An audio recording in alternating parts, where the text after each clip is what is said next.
J'adore montrer, j'adore I partager. love showing things, I love sharing, I love discovering and helping other people to discover. And that's what our job is. And we've got this massive privilege of discovering films that nobody knows, having the choice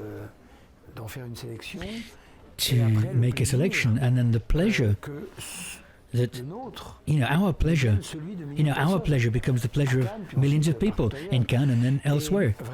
And, really, I mean, it's not a source of glory for us, but it's our duty, really. But, giving birth to a first film like Son of Saul from Laszlo Nemes, a filmmaker, he'd already made films, but somebody who'd already made films, seeing them in the Oscars, people like Marianne Adder, who's in the jury this year. I mean, it's very satisfying, and we're very proud of that. I follow the films, I see what happened to them afterwards. I'm interested, were we right, were we wrong? Was it right to program this film at that time, in which theatre, in which selection?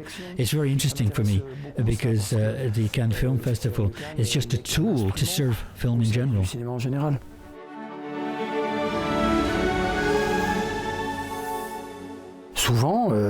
Very often I've had to live problems and issues and on the choice of the film, on the way things have worked out. And I know what's happened. And Jacques Rivette's La Religieuse, La Grande Bouffe, Marco Ferreri, Cannes stopping in '68. These, I mean, just imagine, when you see the pictures, I mean, you can see the violence that was there.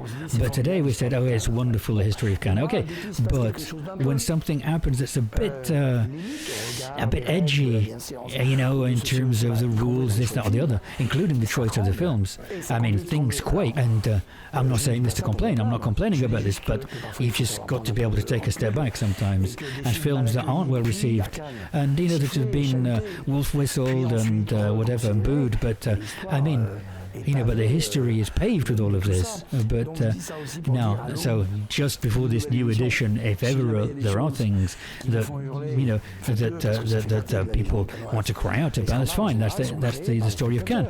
But sometimes it's the viewers, sometimes it's the audiences. I've been here, and there was Cronenberg's Crash, and some people were clapping louder and louder, others were booing louder and louder. So this is all part of the history of the festival. De l'histoire du festival. En effet, cette photo a été retouchée, c'est pas la photo qui a été was touched up. It wasn't the photo, in fact. It's because it's a poster, and so the person making the poster, made their poster, and Claudia Cardinal was on the ground, and he wanted her to jump, so she had to be sort of slimmed down, if you like, because the original photo wasn't right. So that's what they did, and we can accept this perfectly. And Claudia Cardinal was perfectly aware of this.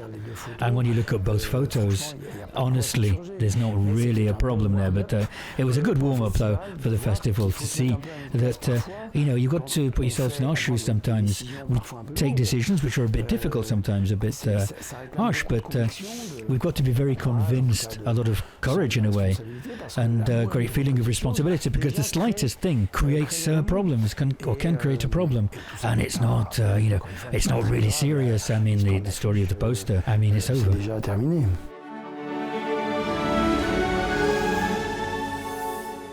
Il s'est toujours passé des choses extraordinaires. Par exemple, there's always been incredible things. There was the U2 concert on the steps.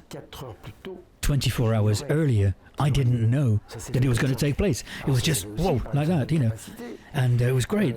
And that's one of the abilities that the festival has, to be open to proposals, unexpected things, and immediate and sometimes, curious, edgy events. And that's why Cannes has always remained a festival which is incredibly modern, and the greatest festival in the world. So I mean, you've got to have the most important artist in the world, and I think Bruce Springsteen is one of these. One day, we've asked him a lot, so I hope that one day we can welcome him here.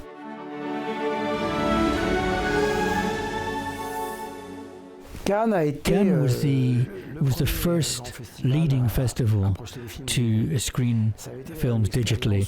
It was a wonderful experience, really, because it was George Lucas with Star Wars and Alexander Sokurov with the Russian Ark. It was just one single shot, and so digital was very good for that aesthetically. And the Cannes Film Festival now, with the weight of history, and but we have been a laboratory as well, looking to the future.